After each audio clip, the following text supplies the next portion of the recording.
Shabbat Shalom a todos, sejam todos muito bem-vindos. É uma grande honra e bênção estar compartilhando esse tempo tão especial com vocês e trazendo boas novas, óbvio, sobre a nossa obra, sobre a palavra de Deus, sobre a palavra do reino, né, que tanto ele vem de passado para vocês nos últimos tempos, né, e que tem se tornado um novo tempo, digamos assim, para que haja mais das pessoas, né, que pelo menos que ouvem, tem comentado bastante, mas tem ocorrido transformações, tem ocorrido testemunhos aí bem interessantes sobre o que Deus tem tocado o coração de cada uma dessas pessoas, de acordo com as mensagens, né, que nós estamos passando, e cada vez mais se aproximando, digamos assim, o tempo dele, né, de estar com a gente. Óbvio que não é amanhã, não é depois da manhã, não é o ano que vem, a gente nunca sabe qual é o tempo de Deus nesse sentido da volta do Messias. Mas já sabemos que ele está preparando justamente o semear, né, para a colheita. Como o próprio Senhor mesmo diz, a colheita é grande e poucos são ceifeiros. Então, realmente são poucos aqueles ceifeiros que estão escolhidos por Deus para fazer a diferença na reta final, digamos assim, deste tempo no mundo. E nós temos tido aí a oportunidade de presenciar, né, essa situação que o Pai tem nos colocado, as mensagens que Ele tem trazido, né, são mensagens que vêm diretamente do próprio reino de Deus, né, bem divergente das palavras que são colocadas no reino do mundo dentro da igreja. E aí tem surgido grandes diferenças, alguns pequenos embates, algumas coisas nesse sentido, porque as pessoas acham que porque tem um título, um cargo ministerial, acham que já são alguma coisa. Quando pelo contrário, o Papa Paulo mesmo nos ensina no livro de Coríntios. Ministro é escárnio do mundo. Se ministro não é escárnio do mundo, não adianta ele ser arrogante. Não adianta ele ser o tal, digamos assim, que não passa de um consagrado por homens e não por Deus. Ok? Sendo feita essa justiça, e hoje a palavra é justiça, para o paraxá de hoje, né, a nossa porção de hoje, que é a Shoftim, significa juízes, né? E nós vamos entrar justamente no ano da justiça. Então hoje vamos caminhar de uma forma bem interessante. Sobre as nossas obras, né, que estão aqui na casa de Deus, estamos realmente tocando bastante forte, bastante, não acelerado, mas recuperando, que o problema foi alguns problemas do começo, né, da obra, fizeram algumas situações errôneas e agora nós estamos tendo que refazer e assim demora um pouquinho mais de tempo, né, tendo que refazer o serviço que deveria poder ter sido feito de primeira, muito bem feito e não galardoado da forma errada como foi. Então descobrimos diversos problemas que poderiam dar problemas da estruturação futura, mas já estão sendo reparados, e por causa desses reparos e tudo mais, nesta semana que entra agora, já está comprometido com a própria empresa, a RNA, lá do seu Flávio, né, que tem tanto nos ajudado, tanto tem nos orientado através do engenheiro Aurélio, tá, que realmente só tenho a agradecer a Deus por ter colocado eles no nosso caminho, né, para ajudar nessa etapa, né, de recuperação da própria igreja e tudo mais. A parte elétrica também já vai se encerrar essa semana, também que vai entrando, né, que vai entrar agora, realmente lá para o meio da semana já esteja concluída também a parte elétrica. Na quinta-feira, como eles já estão, está tudo alinhado, né, digamos assim, que quinta-feira já teríamos telhado, tá? Então já próximo Shabat já será de uma grande alegria poder anunciar a vocês que eu vou até tentar tirar umas fotos e incluí-las aqui depois no vídeo do próximo Shabat, né? A foto do telhado novo e tudo mais. Vamos ver se, também com a permissão de Deus, se ele for favorável disso. Apesar que ele está preparando tudo para montarmos aí um vídeo final, né, digamos assim, de tudo isso, né, dessa primeira fase da obra. E obviamente ontem também nós estivemos correndo atrás de recursos e tudo mais, desde já também agradecendo a todos vocês que têm colaborado, né, com seu amor, né, por essa obra, nos auxiliando com as suas ofertas e dízimos e tudo mais, colocando toda a confiança a nós através dos Pix, né, que a gente coloca. Então, desde já agradeço a todos vocês, que Deus multiplique muito sobre a vida de vocês. Mas a gente está precisando realmente de recursos para concluir. Tá? Agora é conclusão mesmo da obra. Próxima semana, não essa que vai entrar, na próxima, na outra, já vamos começar o trabalho da pintura interna, né? A externa talvez ainda não fique pronto para setembro, mas, né, vamos fazer de tudo para que a casa do Senhor seja entregue na primeira fase, né, para vocês aí em setembro, né, para que tudo ocorra da forma como o Senhor já desenhou e já colocou, tá bom?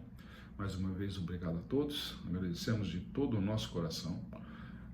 Obrigado mais uma vez a essa empresa, a RNA do Sr. Flávio, mais o engenheiro Aurélio, que tanto tem se identificado conosco e tem colaborado muito, mas ninguém trabalha de graça, como a própria palavra mesmo diz. O trabalhador é digno de seu salário, e nada mais justo do que pagar o perfeito salário para quem tem nos ajudado tanto nesse caminho, tá bom? Vamos lá. Shoftim, o que significa? Quando a justiça prepara o caminho da restauração. Muito diferente do que nós temos presenciado hoje no nosso país, no Brasil, a justiça divina, ela não vem com o tom acusatório, tá? Ela não impõe nada com relação a isso. Óbvio, como se você ler a porção, logo de cara, né, em Deuteronômio, você vai ver que o Senhor mesmo coloca, o Senhor Moisés anuncia a forma correta. Eleja os juízes e também os guardas para cumprir essa ordem. Praticamente o nosso sistema também funciona dessa forma, ok? Tem os juízes e, obviamente, a guarda que vai fazer, que nós chamamos de polícia, né, que vai fazer cumprir a ordem determinada pelo juiz. Só que no reino de Deus, né, para a informação de todos, bem diferente daquilo que é pregado, né, em muitos lugares aí, que já apontam o dedo de condenação, né, mesmo daqueles que não se colocam como juízes, né, mas gostam de apontar o dedo, não, porque isso, porque mal separou, já está buscando um casamento, mal fez isso, mais fez aquilo, aquele que critica o pai, critica a mãe, critica não sei o que, mas a vizinha, esses comentários que mais parece novela, né, de pessoas que querem destruir a família, destruir realmente o conceito da fé cristã, digamos assim, que buscam, mas o mundo, vem com aquela famosa, né, desculpa, o mundo agora é assim. Não, eles querem impor um mundo onde o que desagrada a Deus é mais importante do que agradar a Deus. A palavra de Deus coloca certas coisas ali que não, o mundo de hoje já estaria condenado numa forma assim avassaladora, né, digamos assim. Embora já esteja condenado, né? Porque o mundo jaz do maligno, como a própria palavra mesmo de Deus coloca. Então, por que eu tenho que seguir as coisas do mundo? Por que eu tenho que seguir aquilo que a carne manda eu fazer? Exige que eu faça. Por que o meu prazer é mais importante do que a obediência a Deus? Isso aí ninguém se pergunta, ninguém faz esse tipo de questionamento. Mas julgar os outros, isso daí é com uma rapidez extraordinária que nós temos hoje. E Schoftin nos traz justamente isso. Porque Deus não restaura simplesmente um território, uma área, um país nesse sentido. Ele restaura o povo escolhido por Ele. E a restauração do povo começa quando a justiça, a santidade e a voz do Messias voltam a ocupar o centro da conversa, o centro do pensamento, das ações. É um conjunto. Justiça, santidade e ouvir o que o Messias, Jesus mesmo, deixou de orientação. Muitas vezes as pessoas ficam assim, mas isso aí é balela, eu não sei isso, eu não sei aquilo. Eu falei, posso dizer que nessa minha experiência de vida, digamos assim, posso colocar isso para vocês. Eu sou uma testemunha que viveu tudo que vocês imaginaram aí, de alegria do mundo, aquela coisa toda, de várias vertentes religiosas e tudo mais. E realmente, quando eu encontrei Jesus na minha vida, segui-lo não é fácil, não. Sou bem sincero. Para quem não conhece, para quem não se capacita, não vai atrás, seguir os passos de Jesus realmente é complicado. Mas quando você começa a ser lapidado, começa a compreender a mensagem da cruz, começa a vivenciar os ensinamentos de Jesus, aí você começa a prestar atenção e falar, eu estou sendo muito mais feliz, sendo obediente àquilo que Ele deixou, do que eu viver na divagação do mundo. Simplesmente isso. O mundo te leva para uma cadeira de psicólogos. Sim, lá para o divã. O mundo está tão perdido que hoje eu converso com todo mundo, estou fazendo terapia disso, estou fazendo terapia daquilo outro, estou fazendo isso, estou fazendo aquilo outro. Nós estamos fazendo terapia de grupo, aquela coisa toda, ou terapia de casais, aquela situação inteira. Por quê? São influenciados pelo mundo. Vamos fazer justiça então? Vamos começar a colocar dessa forma. Isso aqui se chama andar no caminho de Jesus. É compreender como o mundo age, como o mundo influencia, a tal ponto de você ser considerado um perdido. O próprio mundo te condena. E te ensina a condenar o outro. Cristo não condena ninguém. Ele vai condenar aqueles que usam e usurpam o nome dele para ganhar mérito pessoal. Que ele mesmo fala, ensina. Senhor, mas libertamos, curamos, falei tudo em teu nome. Aparta de mim porque eu não te conheço. Ele mesmo fala isso. Aquela igreja que usa o nome de Cristo para ficar rica, digamos assim, são um bando de condenados, de todos aqueles que seguem a eles. Ou se ninguém percebeu isso ainda.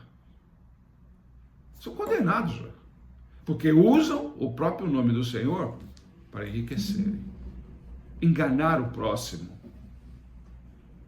Não, mas nós andamos com Jesus porque Jesus liberta, porque faz isso, porque...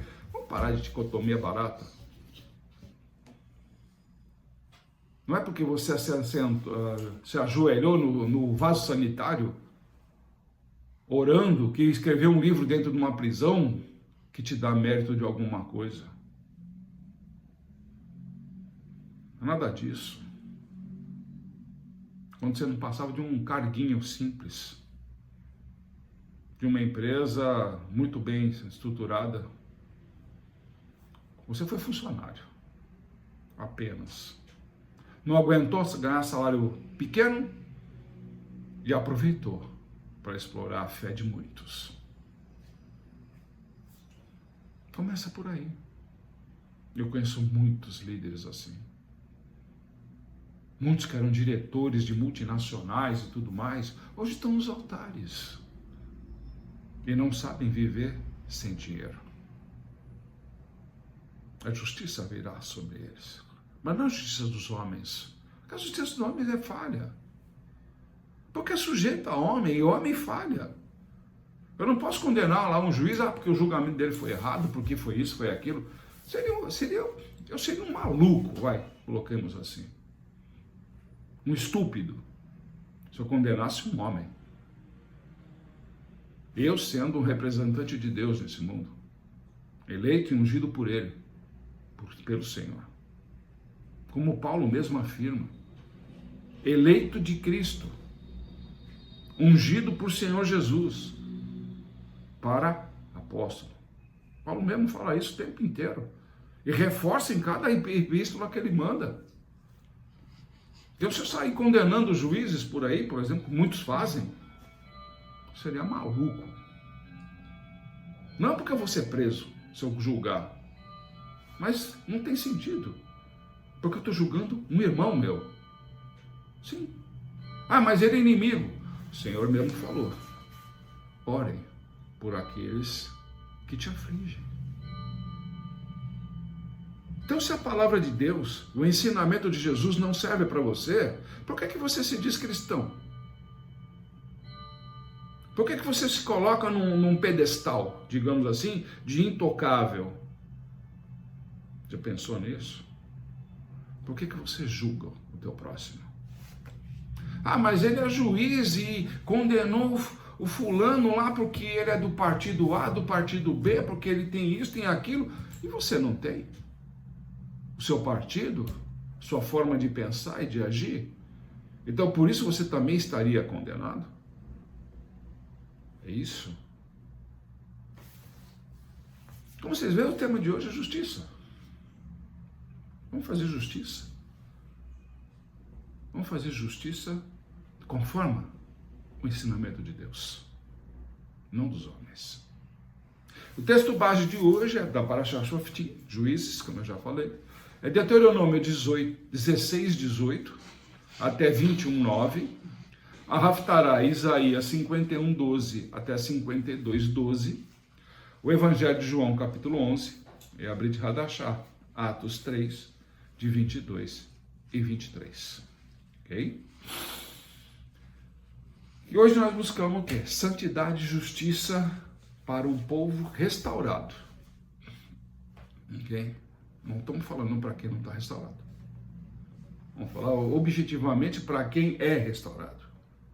Se você vive a dicotomia aí de viver a religiosidade de uma placa a quem você serve, esse vídeo não serve para você. Porque nós vamos tocar em feridas. E somente restaurados entenderão essas feridas, entenderão o motivo do porquê Deus está mandando essa mensagem chegar ao teu coração.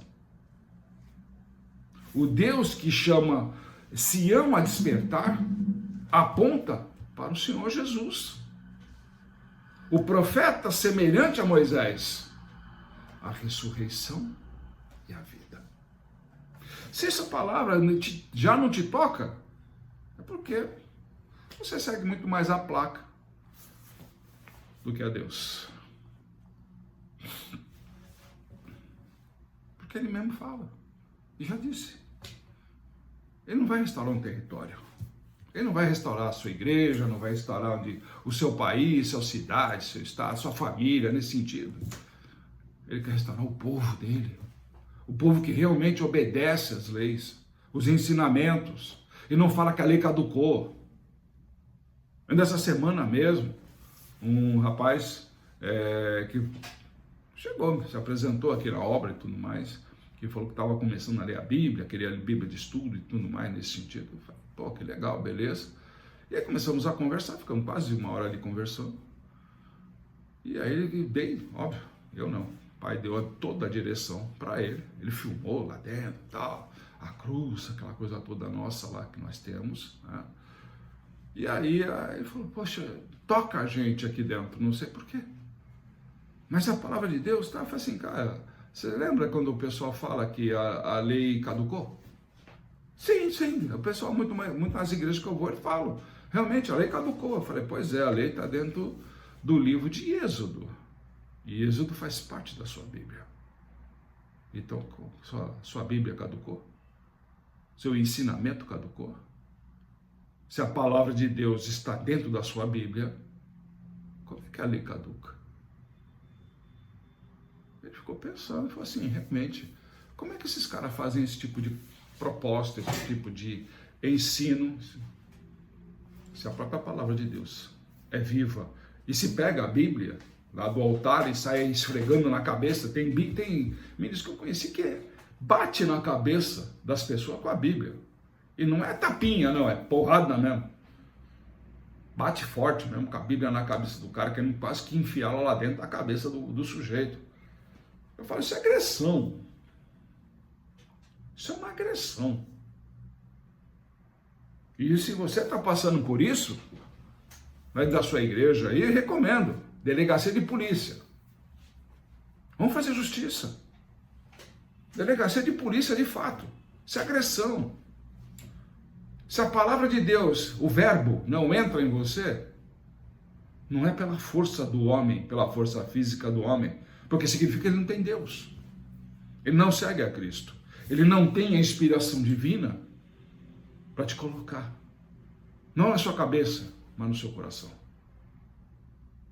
Então fuja desses hipócritas de altar que querem impor a palavra de Deus como a verdadeira e única palavra verdadeira que existe, ao modo da força.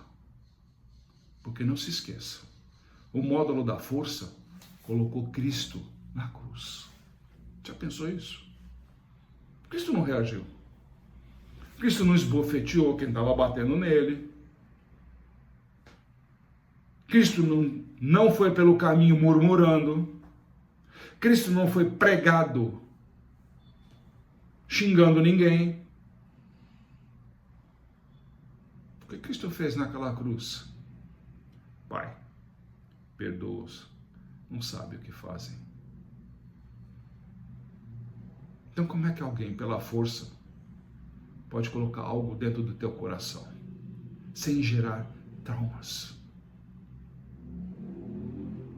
Você será o próximo cliente, o próximo paciente de uma psicóloga ou de um psicólogo. Se você continuar se permitindo isso, preserve a você mesmo. Receba a palavra de Deus como uma direção, não como uma obrigação. Porque a partir do momento que você viver a palavra de Deus de fato, com compreensão e entendimento, você verá que a violência é do homem, é do mundo, não de Deus. E hoje estamos diante de uma combinação extraordinariamente rica de textos que vocês aí podem explorar. Já foi passado aí para vocês. Explorem. Porque temos em Shoftim uma porção que fala de juízes, justiça, autoridade, santidade, liderança, responsabilidade diante de Deus. Não de homens, de Deus. Esse é o ponto-chave. Não é seguir a homens. Pelo contrário, Deus mesmo fala isso. Maldito é o homem que confia no homem.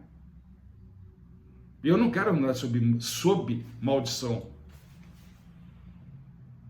Não quero. Por isso que eu não confio. Mesmo quando eu era pastor ainda, muitos ministros de altar falavam um monte de coisa. Eu falei assim, mas não está na Bíblia, não está batendo. Ah, essa é a versão da sua Bíblia, aquela famosa desculpa. Já relatei até aqui para vocês, comprei várias Bíblias. E todas batiam uma com a outra. Só não batiam com o infeliz que estava lá no púlpito falando, enganando o povo. Mas todo mundo aplaudia, amém, glória a Deus, aquela coisa toda. Por quê? Ninguém aprendia a Bíblia. Iam pelo que o outro falava, tocava os corações emocionais. Eram emotivos. Eu estou passando por uma situação, então é por isso que ele está fazendo, porque é isso, porque Deus está me julgando, está me condenando. Aí começa a fazer, ninguém leu Tiago. Mas a pessoa que estava falando lá em cima, não chamo nem de pastor, nem de ministro, porque um cara que fala uma atrocidade, que Deus está condenando, está julgando alguma coisa, o julgamento de Deus é no fechar do livro, não é antes. Não é o que o homem fala. Deus não vai julgar você o que você está fazendo aqui na terra. Não vai. Agora, engano seu. Ele está esperando você completar a obra. Deus é paciente. Deus é muito paciente. Ele está dando a oportunidade de você se corrigir, de você aprender, de você edificar. Não para apresentar do jeito que você quer, mas do jeito que deve ser. Por isso que nós estamos falando de responsabilidade diante de Deus. Muitos já perderam pelo caminho. Muitos já perderam essa responsabilidade pelo caminho. Acham porque abençoa no hospital, abençoa no presídio, abençoa na rua, abençoa na casa, abençoa isso, que estou fazendo a obra. Faz parte, isso aqui tudo, do que o seu dia a dia. Se você é abençoado por Deus, por que você não compartilha a sua bênção? Isso não é mérito para ninguém. Isso não é mérito. Isso é ser cristão de verdade. Simplesmente isso. E se a gente começa a olhar para Isaías 51, 52, lá capítulo 51, 52, encontramos uma palavra de consolação, despertamento e restauração, dirigida para onde? Sião. Onde de Sião virá a palavra do Senhor, e veio. Mas as pessoas negam a seguir a palavra de Deus. Renegam seguir a orientação e ensinamento de Jesus. Mas qual ensinamento você está falando? Da lei? Não. Do que a mensagem que ele deixou. Amai-vos uns aos outros, como eu vos amei. Assim disse Jesus. E você? Tem sido capaz de amar como Jesus? Já se perguntou isso?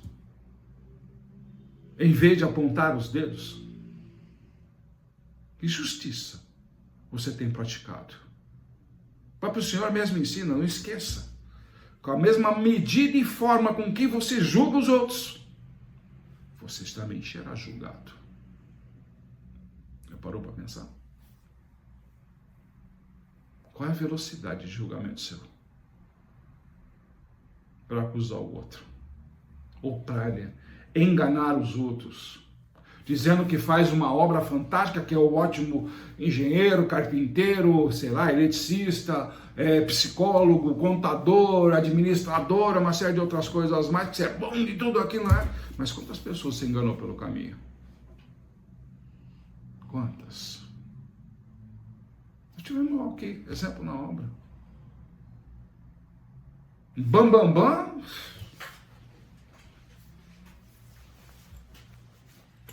Só fez lixo. Só levou o dinheiro. E deixou a sujeira. Então. E nem por isso estou julgando. Óbvio. O sangue ferve. Porque o dinheiro não é meu.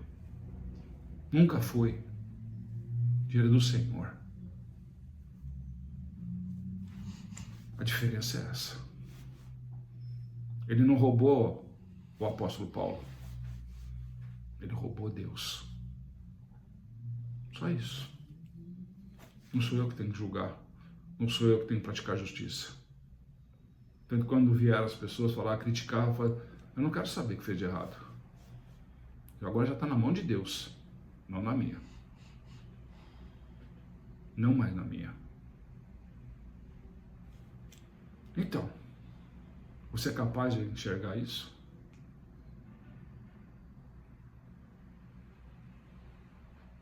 Se você tomar como base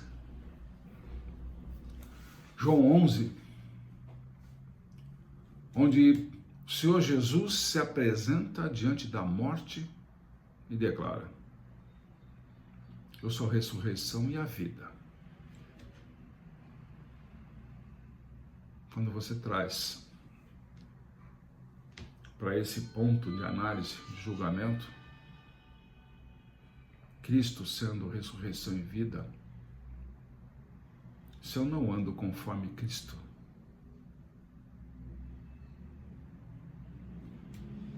eu posso ser um ressurreto ou apenas um morto. E morto julga?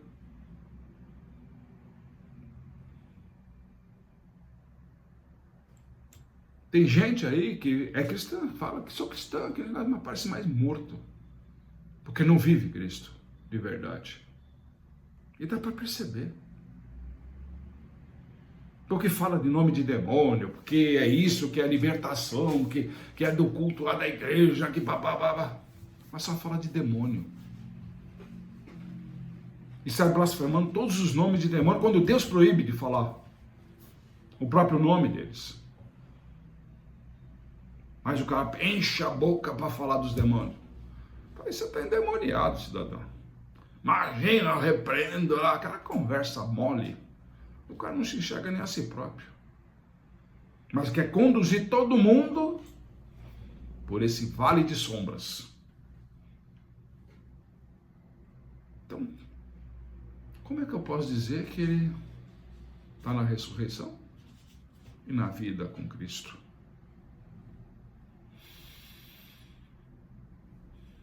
Mas, apóstolo, como assim podemos falar de Jesus e ao mesmo tempo você fala do Antigo Testamento? Muito simples. Livro de Atos 3. Pedro identifica Yeshua, ao Senhor Jesus, como aquele profeta anunciado por Moisés. Virá um outro igual a mim, ouçam-no. Novamente a palavra ouça, o verbo ouvir, entra novamente em ação. E uma das coisas mais difíceis de hoje é ouvir Cristo.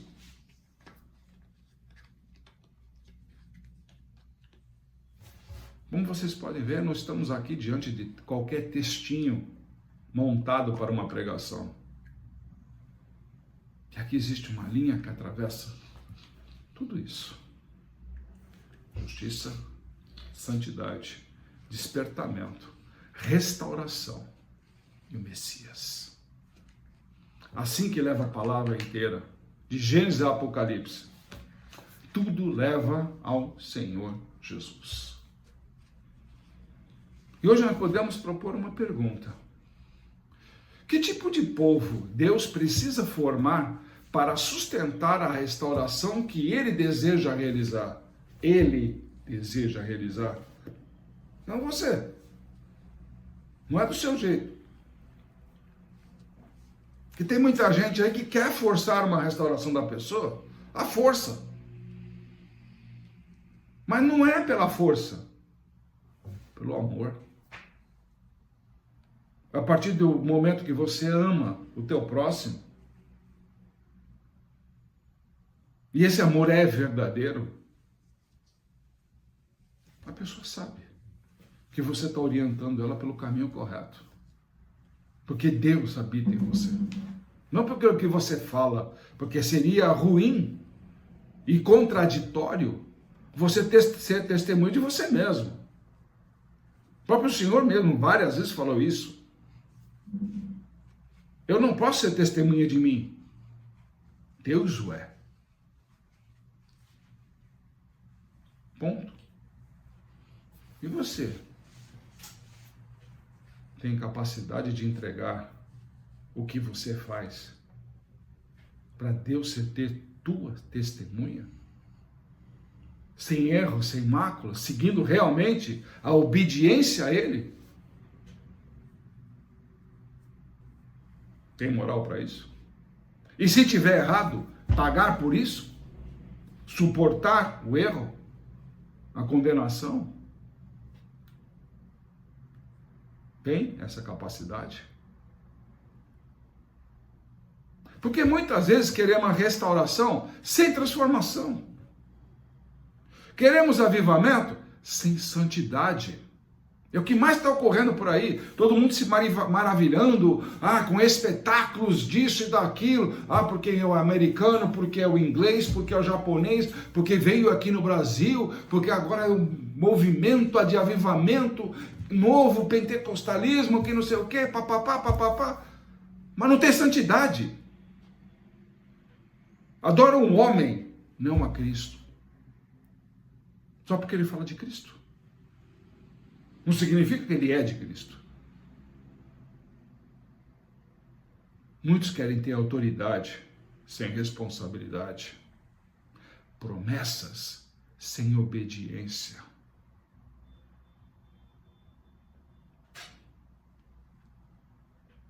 Muitos querem Jerusalém restaurada, mas sem que o coração seja restaurado.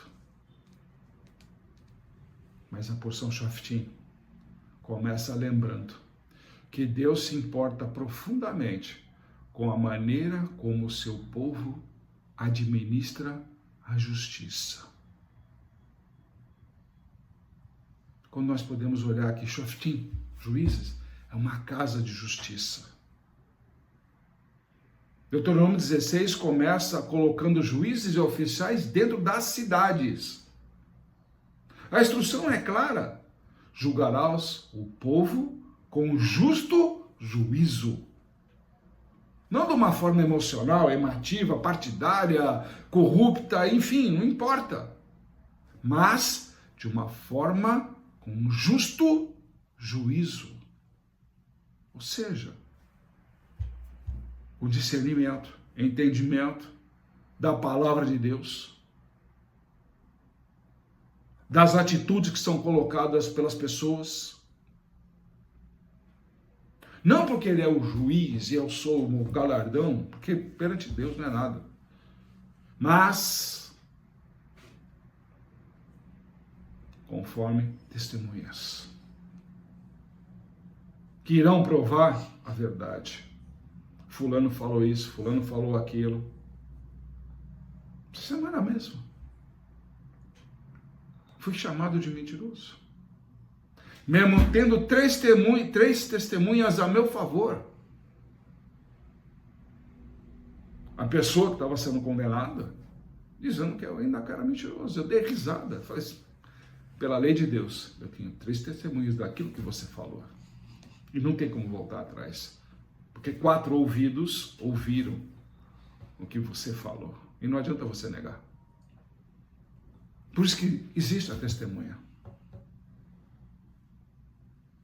A expressão importante é: Israel não deveria construir simplesmente uma sociedade religiosa como nós fazemos hoje. Deveríamos construir uma sociedade no qual a justiça de Deus pudesse ser reconhecida, não dos homens. E aqui existe a palavra apostólica para a igreja de hoje. A palavra de Deus não substitui o caráter. Nunca será. A palavra de Deus é única, exemplar, fidedigna. Caráter depende. Podemos falar de profecia, apostolado, dons, podemos falar até de revelação. Mas Deus vai continuar perguntando: como tratamos as pessoas? Como usamos a autoridade que Ele nos favorece? Como lidamos com o dinheiro que Ele nos abençoa? Como tratamos os pequenos? Como tratamos quem discorda de nós?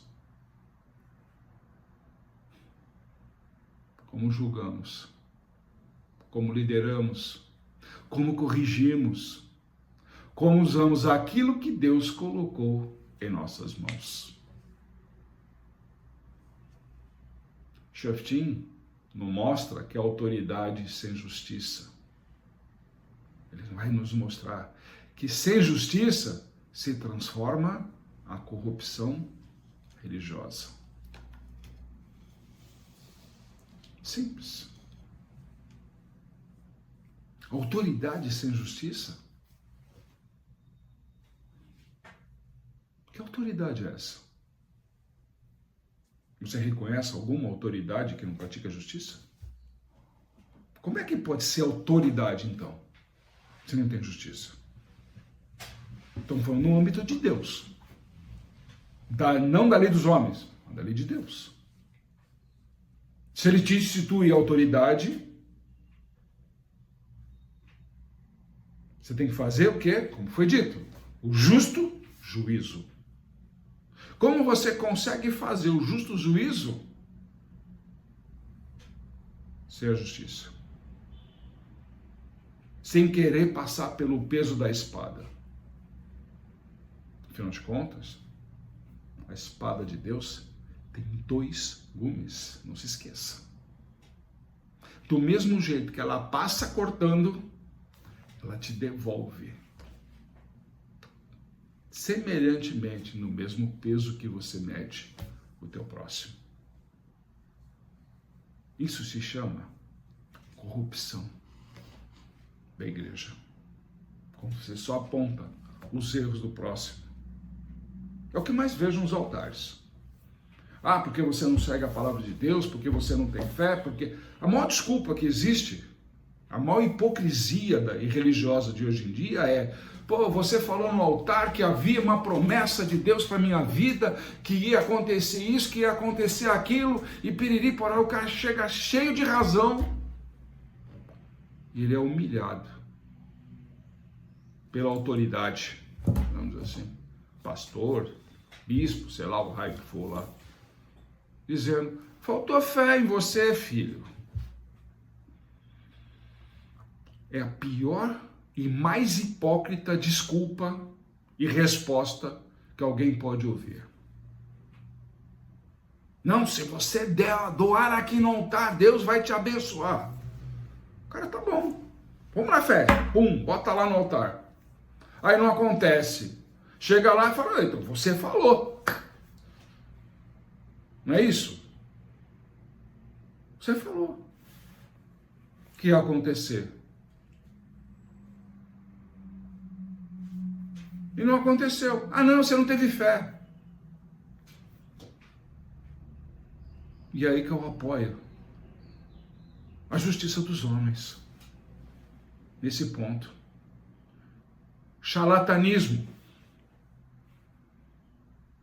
Fez a promessa no altar, cumpra. Não veio da palavra da boca de Deus. Ótimo. Você tem autoridade para falar isso. Mas se não se cumprir, você vai para a cadeia. Dos homens. Porque você agiu como homem. Tinha que ser assim.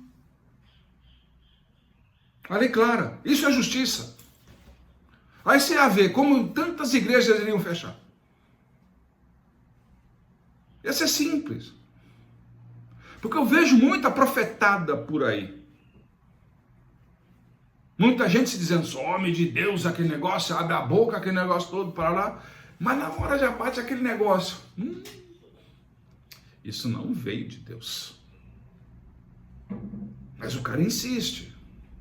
Porque eu sou autoridade, que eu sou isso, que eu sou aquilo.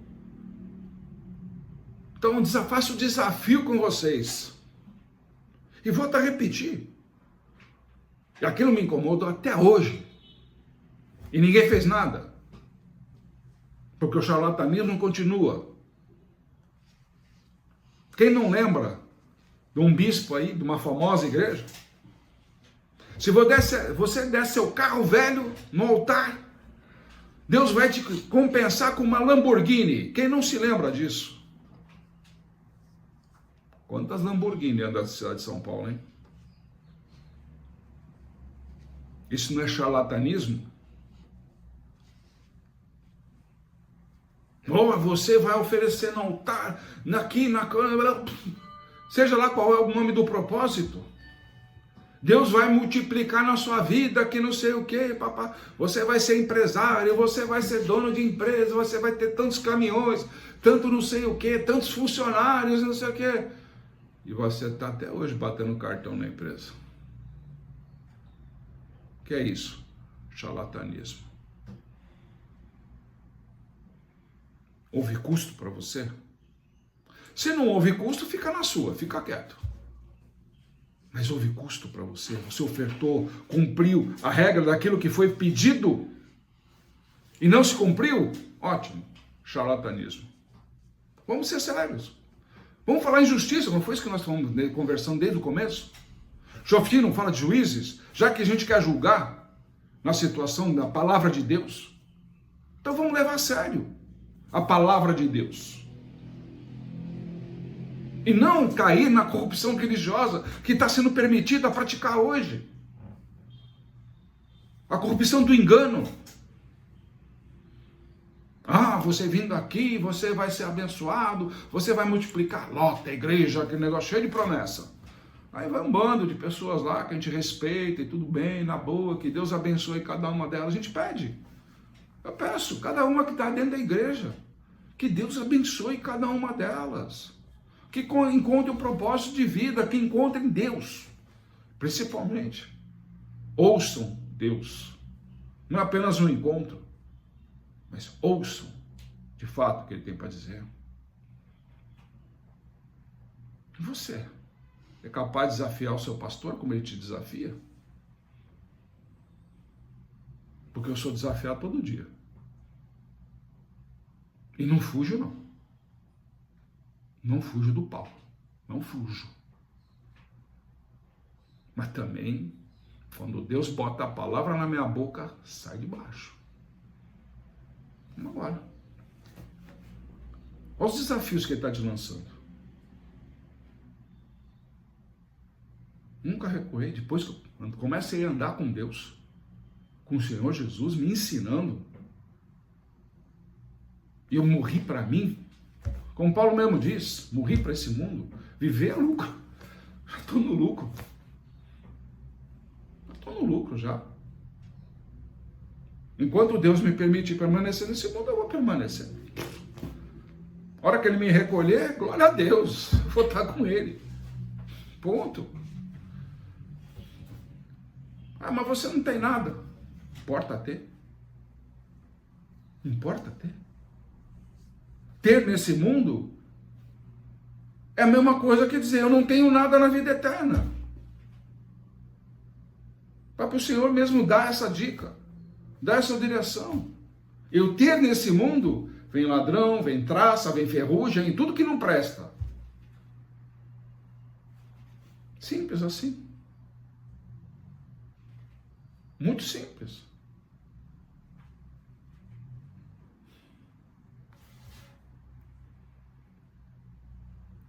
Porque justamente é uma tentação que fica constantemente batendo, que é para nos separar de Cristo.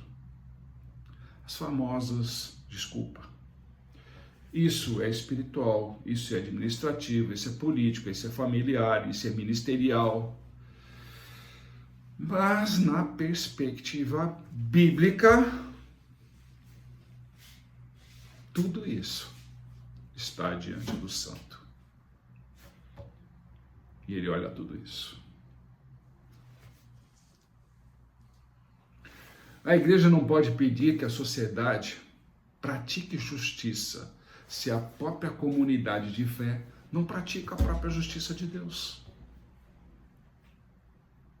Eu vejo aí muitos ministros aí vêm para a televisão, fazem narrativas aí, porque fulano é mentiroso, fulano e cicrano são corruptos, isso e aquilo, quando ele mesmo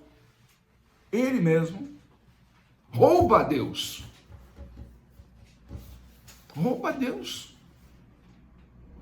Como um cara que chega se diz ministro, vai pregar lá numa igreja,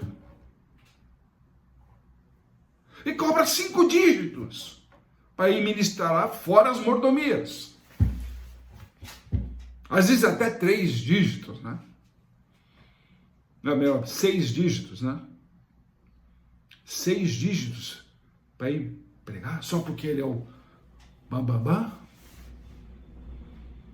Isso não é roubar a Deus. Paulo mesmo orienta, se ele vier servir aqui na sua casa, que receba somente o suficiente para ele vir e voltar para casa. Mas nada além disso. É a orientação do apóstolo Paulo. Qualquer coisa diferente disso se chama corrupção espiritual. Sério. Vocês nunca pensaram nisso, não? Chama fulano, beltrano, chega lá. Não, eu quero 20 mil, eu quero 100 mil, 1 milhão. E aí? Não, porque vai minha banda, vai não sei o quê, bababá. Problema seu. Está indo para adorar a Deus. Quer trazer sua banda, quer trazer seu cantor, o fulano, o beltrano, né? Todo mundo atrás de dinheiro. Por acaso isso não é corrupção espiritual?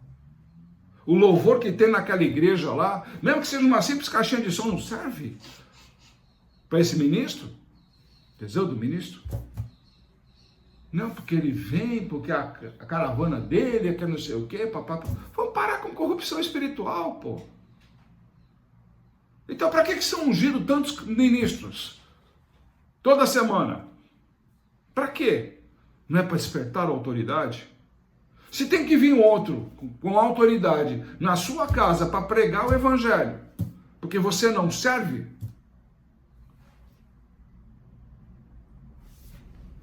que diferença de unção é essa? A mesma unção que está na cabeça dele está na sua, ministro. Você é tão importante para Deus como ele é. Tem mais responsabilidades para Deus como ele tem. Então, para que tem que vir? Um desgarrado de Deus, roubar Deus dentro da sua casa e você permite, só para que seu povo aplauda o homem. Você está cultuando idólatras. Já pensou nisso?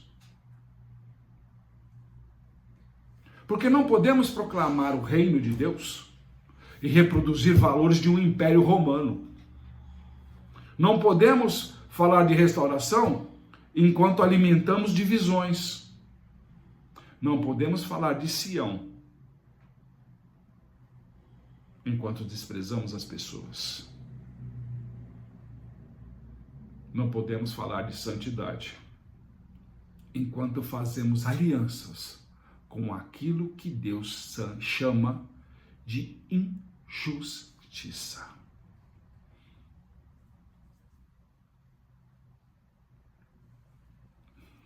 Antes de Isaías dizer, desperta, desperta, levanta-te, ó Jerusalém, Deus está formando um povo capaz de carregar sua presença com justiça, com justo juízo.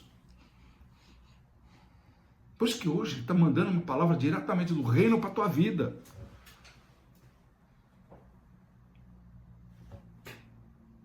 Ah, mas essa palavra é dura, é pesada. Mas santidade não é isolamento, é aliança. E aí que está a diferença. Joftim também alerta contra a idolatria. Israel não devia copiar sistemas espirituais das nações ao redor. E isso é importante para nós. Porque nós estamos copiando pessoas, igrejas, que são grandes, aquela coisa toda, mas não passam de idólatras. Ah, porque o bispo, porque o apóstolo, porque não sei quem, porque não sei o que mais. Isso não é idolatria? Isso não é idolatria?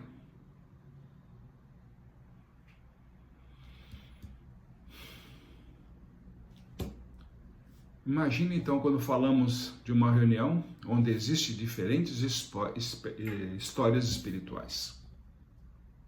Cada um fala do seu passado. Quando eu me reencontro lá com os ministros e tudo mais, todo mundo vem contando, como eu era, o que eu fui, o que eu deixei de ser. Eu falei, se eu começar a olhar para isso daí, e eu começar a contar a minha história,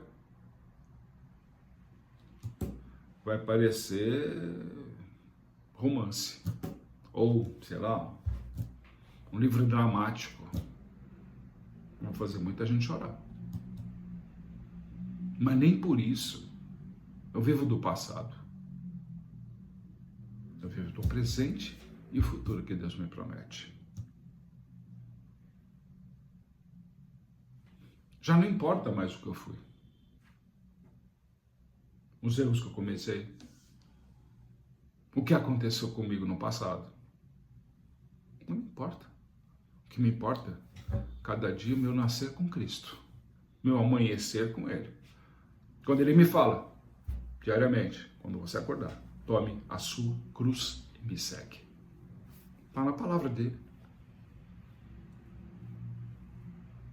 Vou dormir cansado, praticando uma série de coisas, de obras e tal, sobre a tutela dele, orientação dele, o que eu tenho que dizer, o que eu tenho que falar e tudo mais. Ele, você é dependente dele? Sou. Totalmente dependente de Jesus. E nem por isso vivo uma boa vida com ele. Quem me conhece, vive, anda comigo, sabe disso.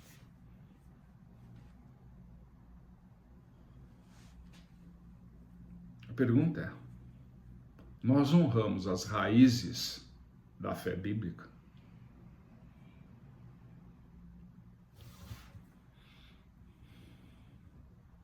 O que é isso, apóstolo? Honrar as raízes da fé bíblica. Pode começar o seguinte, honramos a Torá? Não, isso é coisa de judeu. É mesmo? Quais são os 5 primeiros livros da sua Bíblia? Abra agora aí. Quais são os 5 primeiros livros da sua Bíblia? Gênesis, Êxodo, Levítico, Números e Deuteronômio. Isso é Torá. Honramos profetas? Joel, Isaías, Jeremias, Malaquias, Amós, honramos o que eles disseram. Estamos honrando Israel pelo que ela representa? Estamos honrando Jerusalém? Ou só estamos indo viajar lá? Eu estive lá em Jerusalém, estive em Israel, me batizei no Jordão, lá com o bispo tal, o apóstolo tal, o fulano de tal, me batizei no Jordão, lá naquelas águas e tal. Mas se transformou? Uma experiência maravilhosa. Toda viagem é maravilhosa. Mas se transformou de verdade? Honramos a história da aliança?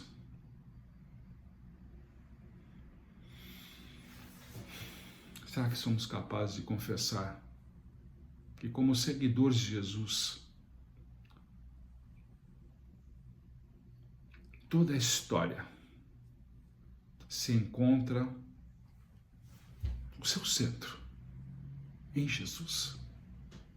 Tudo que você viveu, tudo que você conta, a partir do momento que você é transformado, está com foco em Jesus 24 horas por dia. Porque se não tiver, não se chame de cristão. Apenas um seguidor. Como você faz no Instagram, no Facebook, um seguidor. Só, mais nada. Mas se o centro da sua vida, depois que você aceitou Jesus na sua vida, não foi Ele 24 horas por dia,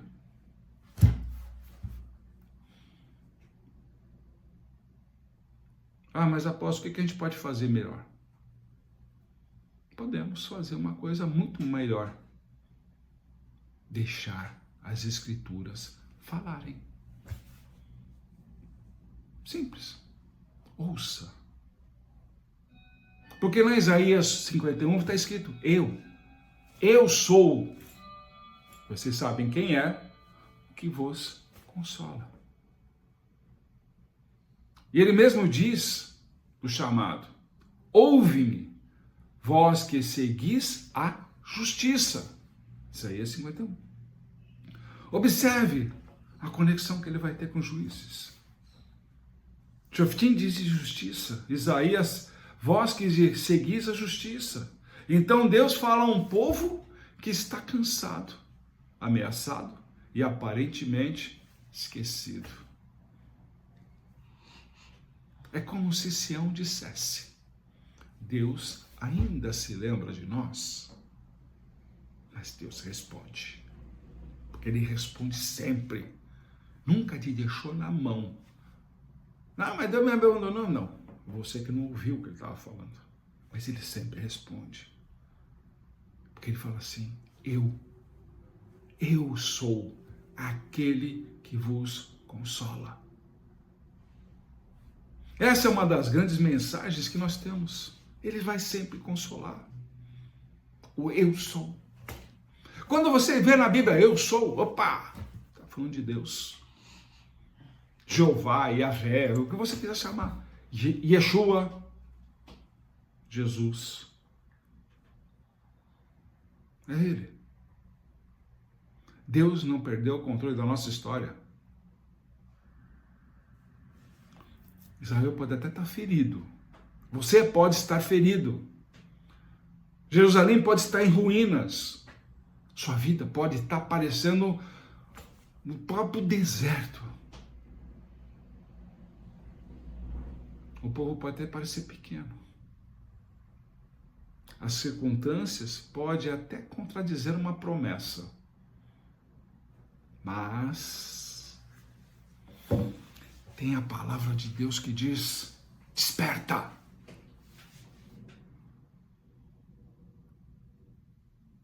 E aí está a palavra profética. Isaías 52. Desperta, desperta, reveste da tua fortaleza, ó Sião. Não são os muros. Deus é a fortaleza de Sião. E Deus é a fortaleza da sua vida. Deus está falando agora de quem precisa ser despertado. Porque existe uma diferença entre Deus fazer alguma coisa e Deus despertar o seu povo para participar daquilo que Ele está fazendo. Deus não quer realizar as coisas sozinho, porque Ele pode fazer isso. Ele é Deus. Mas Ele quer te dar oportunidade. Desperta. Isso é restauração, é divino. Mas a resposta do povo é necessária. Por isso a palavra desperta. Não é continue dormindo enquanto Deus faz tudo. É levanta-te, reveste-te, sacode o pó, assenta-te. Sai da cadeira. Solta essas cadeias que te prendem. Levanta-te. Produza.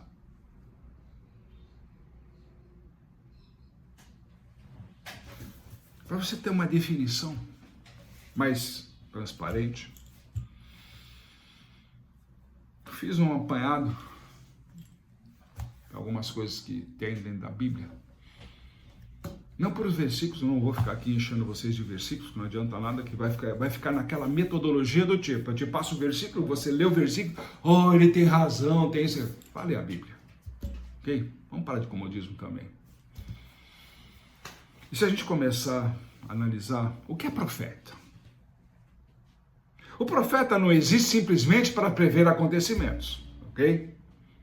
O profeta, ele chama o povo de volta à perspectiva de Deus.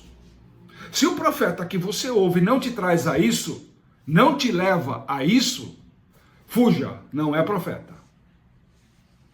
O verdadeiro profeta denuncia a injustiça, confronta a idolatria, chama ao arrependimento, consola quebrantados, anuncia a esperança, revela propósitos de Deus.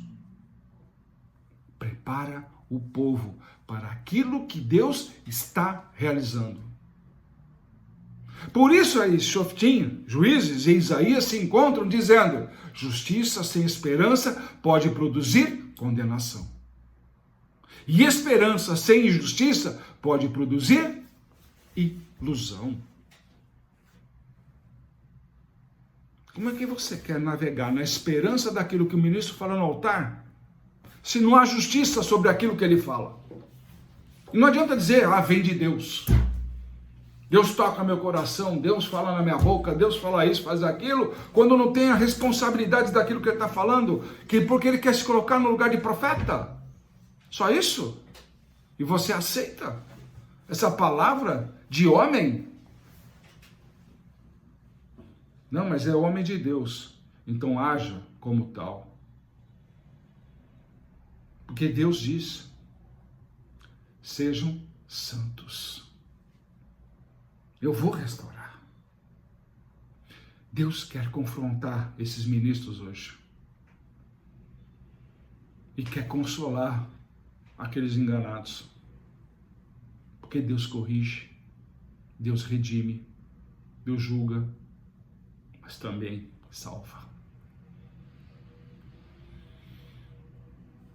E agora nós chegamos no Evangelho de João, de uma forma um pouco diferente. Quando a restauração entra no cemitério. Apóstolo, que é isso? Ué, o cemitério não faz parte do nosso dia a dia? Não faz parte da vida? Você nunca foi no cemitério? Não, imagina. Aquele discurso de alma penada, de... Fala sério, né? Se é de Deus, é do quê?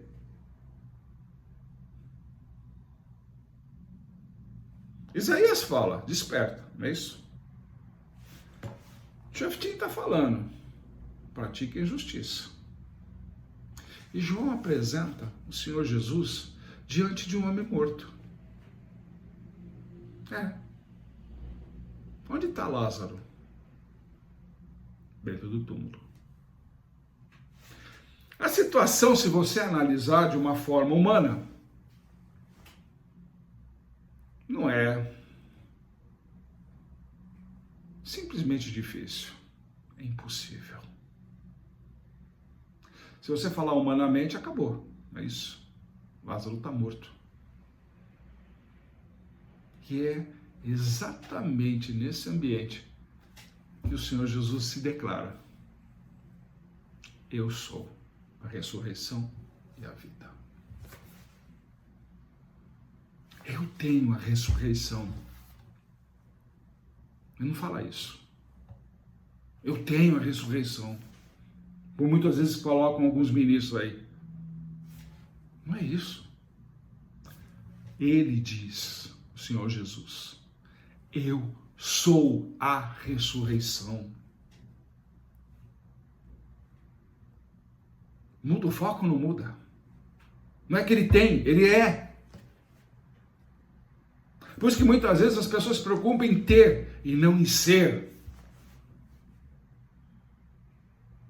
Eu tenho a casa, tenho empresas, tenho um quadro de funcionários enorme, mas não é de Cristo. Não se entregou para Cristo de fato.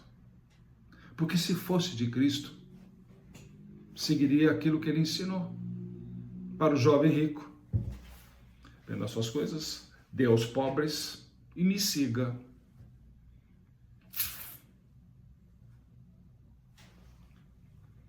Pesos e medida da justiça, por isso que é a balança. Então, se Deus te abençoa, por que você não abençoa? Esperança bíblica não é apenas um conceito simples. A esperança é a restauração, tendo como foco principal o Senhor Jesus. Porque Jesus, diante da morte, ele chora, vê Maria chorando, os judeus chorando, vê a dor de uma família, e diante da morte, ele não oferece uma explicação filosófica, que é o que mais presenciamos nos enterros. Ah, Deus quis assim, ah, foi um bom homem, ah, foi uma boa mulher, ah, todo mundo é bom na hora da morte, né? Mas ele, Jesus, se aproximou do túmulo, isso é importante, que mostra que o Deus da Bíblia não é indiferente ao teu sofrimento. Ele entra no lugar da dor, ele chora, ele chama e depois ordena: Lázaro, vem para fora. E aquele que estava morto sai. Há momentos em que Deus chama seu povo para sair de lugares onde ele se acostumou a permanecer. O túmulo que ali representa o quê? Acomodação, religiosidade sem vida, medo, injustiça, pecado não confrontado, identidade construída sobre feridas, divisões antigas, esperança perdida. A palavra que Jesus continua sendo forte hoje. Vem para fora. Não existe algo ainda mais profundo. Lázaro não ressuscitou porque conseguiu sair. Ele saiu porque ouviu a voz daquele que tem autoridade sobre a morte. Portanto, o centro dessa restauração não é a força do homem ou do ministro. É a voz do próprio Senhor, do próprio Messias, do próprio Jesus, Yeshua. Em Atos 3, Pedro, falando ao povo de Israel, fala de Moisés. O Senhor Deus vos levantará de dentre vós, irmãos, um profeta semelhante a mim. E Pedro aplica essa promessa feita lá por Moisés, ao Senhor Jesus. Isso é fundamental para que possamos entender e ler todas as Escrituras, que tudo fala de Jesus, de Gênesis e Apocalipse, como eu sempre falo para vocês.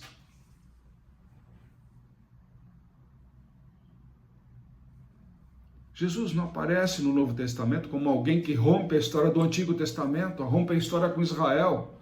Ele aparece como aquele a quem a história está apontando. Moisés conduziu Israel, os profetas anunciaram, Isaías consolou, a Torá informou, e agora Pedro proclama.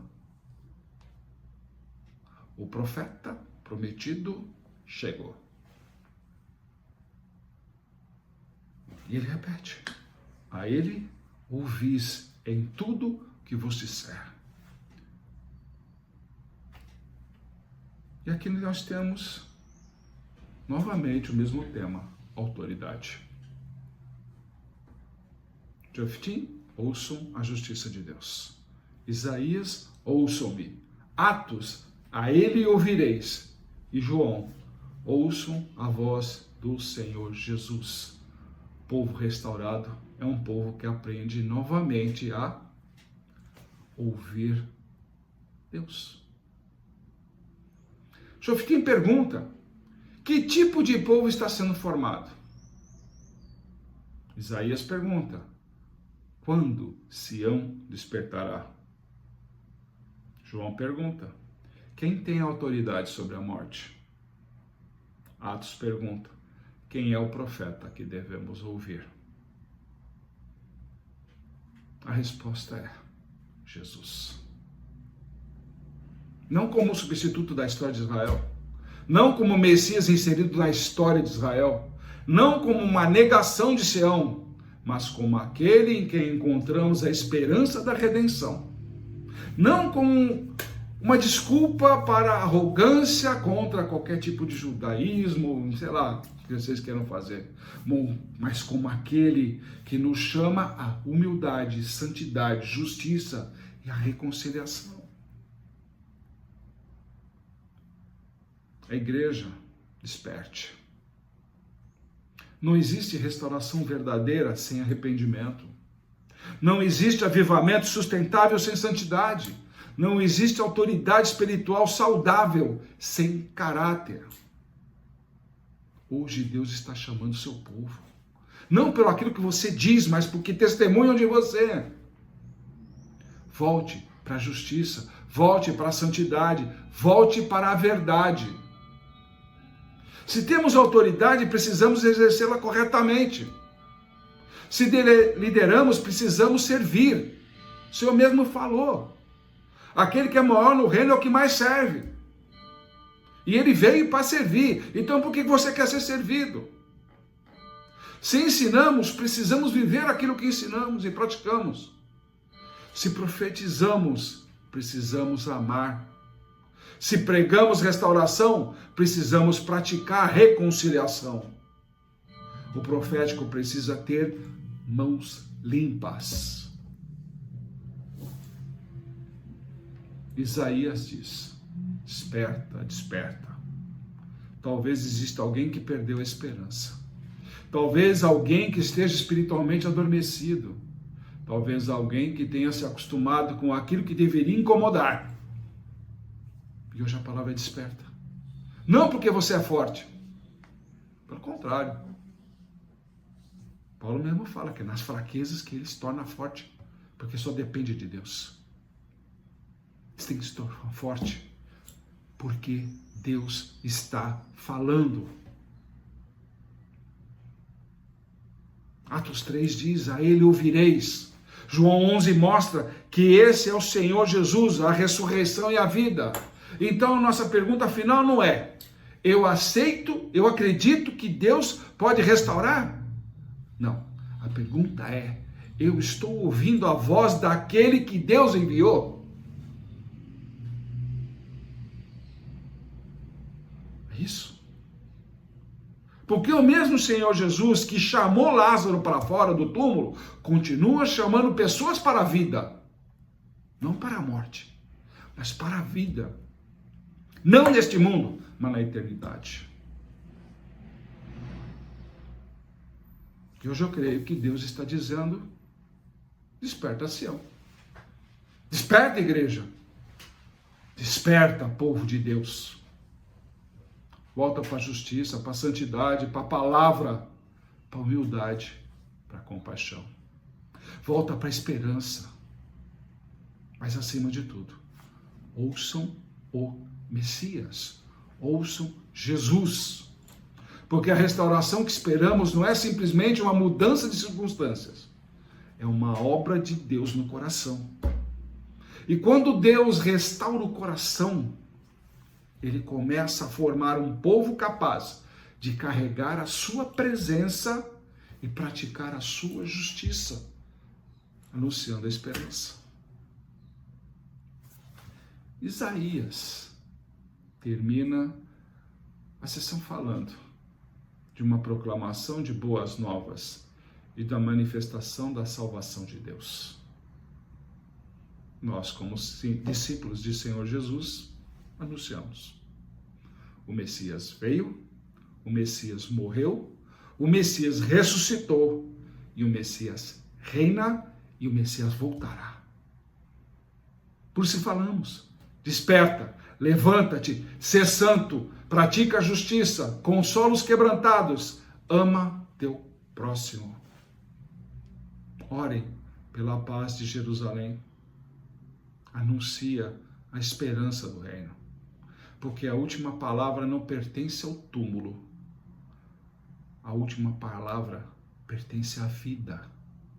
E a vida tem nome: Jesus, o Messias. Amém? E como não poderia deixar, parábola. A lâmpada acesa. Havia um homem que todas as noites acendia uma pequena lâmpada diante de sua casa. Um vizinho perguntou: por que você faz isso todas as noites? E ele respondeu: porque eu estou esperando o rei. Mas você sabe quando ele virá? Não. Então por que continua acendendo? O homem sorriu e respondeu: Eu não acendo a lâmpada para fazer o rei chegar. Eu acendo porque não quero que quando ele chegar me encontre dormindo. Talvez seja a palavra de Deus para nós hoje. Joftim nos chamou para a justiça. Isaías nos chamou para despertar. João nos mostrou que o Senhor Jesus é a ressurreição e a vida. E Atos confirma: a ele ouvireis. Então não sabemos o dia nem a hora que todas as coisas que Deus fará. Isso é fato. Bem, o próprio Jesus mesmo disse. Mas sabemos o que fazer enquanto esperamos. Manter a lâmpada acesa. Permanecer santos, praticar justiça, amar, perdoar, servir, ouvir a voz do Senhor Jesus. Não fazemos isso para obrigar Deus a restaurar. Não. Fazemos porque cremos que Ele restaura. E quando o Rei se manifestar, que Ele encontre em nós um povo desperto, santo e cheio de esperança. Maranata, Senhor Jesus. Venha, Senhor, nosso Rei, nosso Messias, nosso Salvador. Shabbat Shalom.